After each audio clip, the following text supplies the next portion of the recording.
So I wasn't always a big neat freak. I wasn't always well kept externally. Always, I would always try to take care of myself personally, but my environment, it was so hard to keep together because my mind wasn't together. I felt like, I didn't knowingly, like consciously think, oh my God, my mind is cluttered. Let me not clean because I can't think straight. It just happened naturally.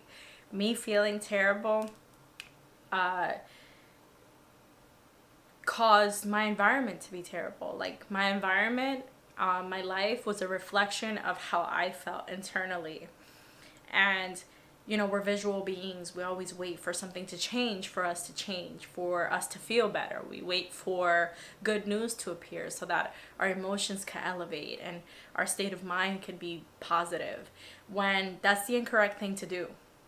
When I moved into my second place, I that was when I disconnected from the world. I was really looking forward to putting a lot of time into myself, not into my friends, not into social media, just to myself and my family, and attacking everything.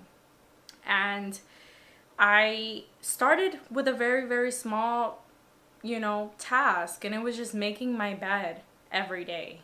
Every morning when I would wake up, that was the first thing I took care of, my bed.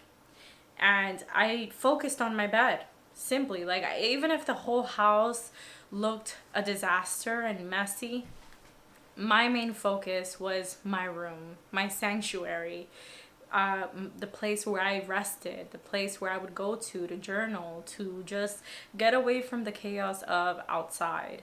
And I did that every single day. I would force myself to do it. I wouldn't do anything until I made my bed. And like I said, I did that every single day. Every single day. Everything else I used to have to force myself to do. The dishes will pile up. Everything would just get so overwhelming and I would lose control.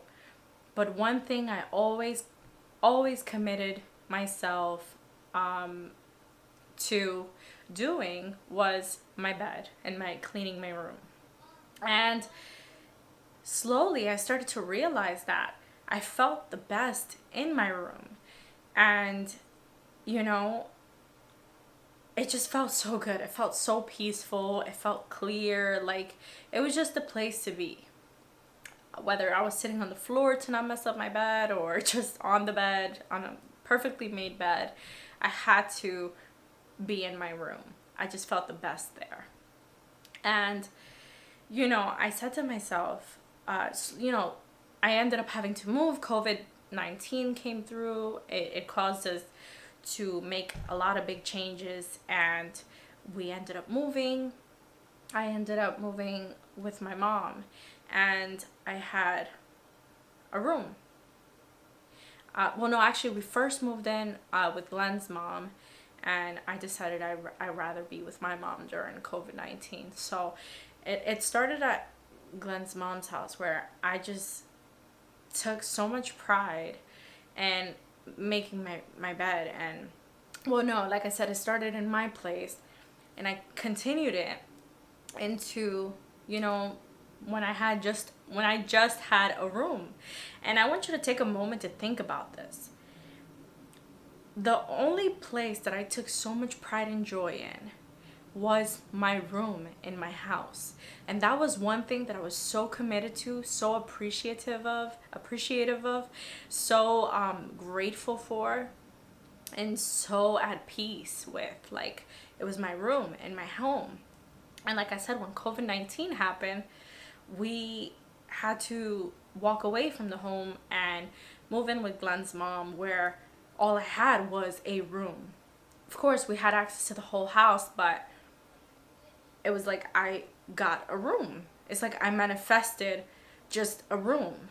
And I took so much pride and joy in making sure that that room was extremely peaceful, extremely positive, clean, just my sanctuary. I love the feeling that a clean room gave me. And it didn't click, it didn't click until some time.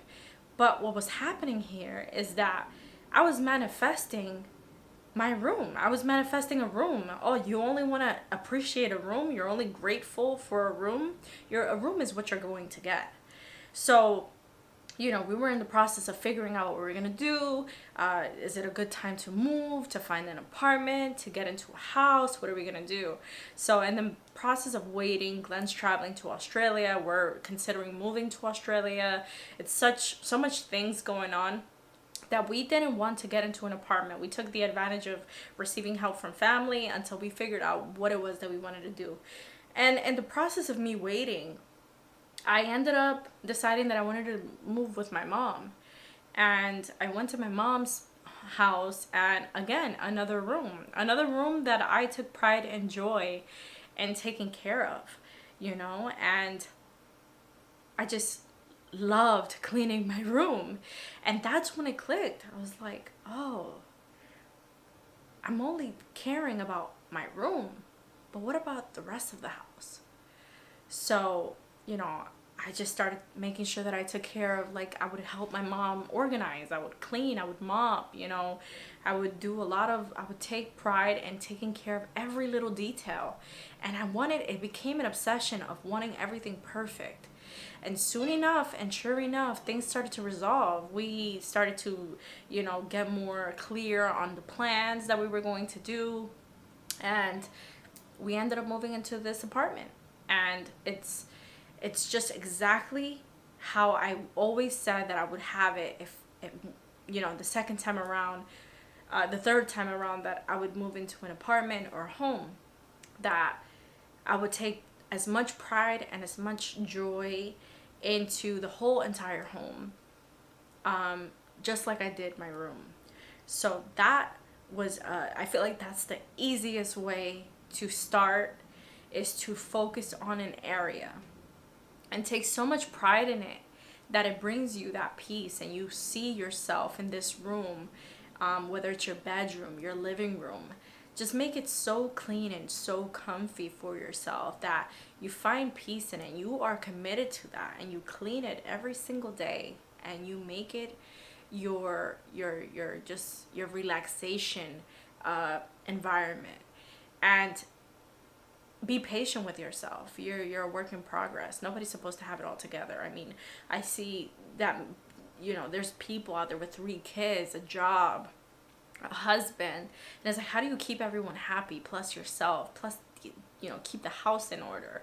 And honestly, there's no easy way. There really isn't. But the way that you find love for it is by attacking an area that is special to you, whether it's your room, like I said earlier, it could be your room, and developing love for cleaning through that.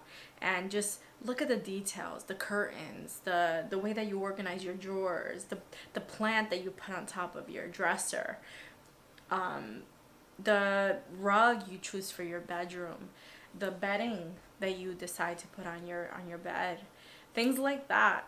The way you make your bed. Every single day I make my bed differently. It's not intentional. It's not like I want it to be different, but every single day I make it so, like, subconsciously make it so interesting that one day this cover will be there, the other day it would be folded differently, another cover will be on top of that one, or whatever it is. I just make it completely different every single morning. It's never the same. I don't know how, but it's never the same. And that shows me that I've developed such a love for it that I automatically now, it's like programming. Like, I have programmed myself to enjoy it and make it fun and do things differently. And I also enjoy looking at it when I first start and saying, oh, this is so messy, and then watching the brightness enter the room, and I'm in a bright home now, like, everything's so bright here. But when things are messed up, when things are messy, you still see, like, I see the darkness. Even with the sun shining through, I see the darkness, I see the gloominess, I see how things are just not in place, and things, my eyes are disturbed, and it makes my brain clutter. And like this morning, I literally was on my floor, like holding on to my knees, like, oh my God, I'm losing it, I'm falling apart. Like, why is everything just crashing down on me? I didn't realize it, but it was my environment. I was losing control of my environment, and it was reflecting in me. And our environment contributes greatly to how we feel internally and how we can attack these things that are lingering in our minds. It can either help us or make things fuzzy and blurry and make us unable to resolve these issues, because there's so many issues around us. So, your environment helps you so much, so much. So even if it's just your room, attack it, make it better, make it fun. Yeah, that's pretty much it. What else can I share with you guys?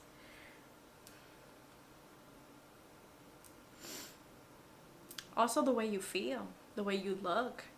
If you take pride in yourself and clipping your toenails, and making sure you scrub every part of your body, and then you shave, and then you put lotion on, and then you put oils on your body, and then you pick out a nice little outfit that may be comfortable, but it's also cute and brings out your femininity or your masculinity, and you feel confident. That makes you want to have your environment clean, because it doesn't make sense. Everything is connected. Everything plays a role together. So if you're not connected in an appropriate way, like in a positive way, I mean, with your environment, then it's going to backfire on you. Like if your environment is not good, you're not going to be good. You're not going to feel like clean enough personally. Even if you are clean and you took a shower, you're still going to feel dirty, because your environment is dirty, because your environment is not up to par. So what happens is that our environment starts to reflect in us, and then our mind, the way that everything is going, messed up in there, it starts to reflect in our environment. So you can find a way to get that reflection to be positive. So whether it's yourself, whether it's finding joy and pride and taking care of yourself, you're gonna want to have a clean room.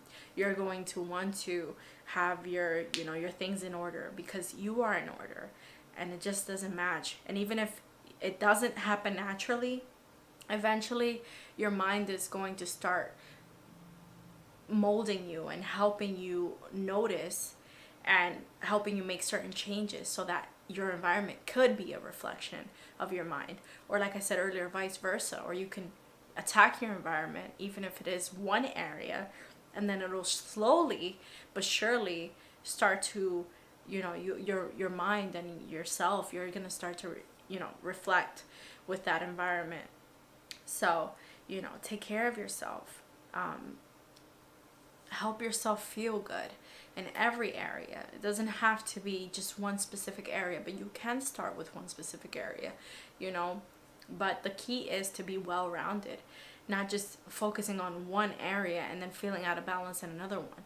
You can't put all your all the weight onto one thing and then tip over, because the only way that we can feel good is if we're really being disciplined and committed to every area of our lives. And starting at home is the best thing you can do. It is the primary thing. It's what's going to help your life become better if you take care of your home. The fact that I take care of my home and I take pride and joy and making sure that my home is good, you guys don't understand the blessings that come my way. The fact that I take care of my home, the fact that I clean my room every day, the fact that I feed my family, the fact that I'm, everything. It's like God sees that. Whatever you believe in, whoever you believe in, they see that. That energy sees that. And they want to give you more and more and more. And you won't notice that until you actually do it.